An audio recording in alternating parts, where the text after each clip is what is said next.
അടുത്തതായി തയ്യാറാക്കുന്നത് ബീട്രൂട്ട് പച്ചടിയാണ്. സദ്യയിലെ നല്ല അടിപൊളി ഐറ്റമാണിത്.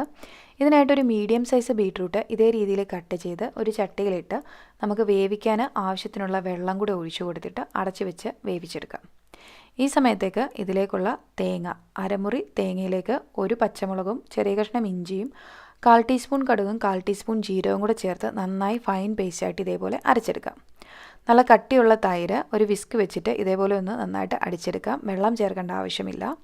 ബീട്രൂട്ട് നന്നായിട്ട് വെന്ത് വന്നിട്ടുണ്ട്. വെന്ത് വന്ന ബീട്രൂട്ട് ചൂടൊക്കെ പോയി കഴിയുമ്പോൾ മിക്സിയുടെ ജാറിലിട്ട് ഇതേപോലെ ഒന്ന് അരച്ചെടുക്കാം.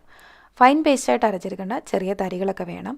അത് ചട്ടിയിലേക്ക് ചേർത്ത് കൊടുക്കാം. ഇനി ഇതിലേക്ക് നമ്മൾ അരച്ച് വെച്ചിരിക്കുന്ന തേങ്ങ കൂടി ചേർത്ത് കൊടുക്കാം. തേങ്ങയുടെ അരപ്പ് കൂടി ചേർത്തിട്ട് ഇത് നന്നായിട്ടൊന്ന് ചൂടാക്കിയെടുക്കണം. ബീട്രൂട്ടും തേങ്ങയുടെ മിക്സും കൂടെ ചേർത്ത് നല്ലതുപോലെ ഒന്ന് ചൂടായി കഴിയുമ്പോഴത്തേക്ക് നമുക്ക് ഫ്ലെയിം ഓഫ് ചെയ്യാം. ഫ്ലെയിം ഓഫ് ചെയ്ത് ഇതിൻ്റെ ചൂടൊക്കെ ഒന്ന് പോകണം. ആവശ്യത്തിനുള്ള ഉപ്പും കൂടെ ഈ ഒരു സമയത്ത് നമ്മൾ ചേർത്ത് കൊടുക്കുന്നുണ്ട്.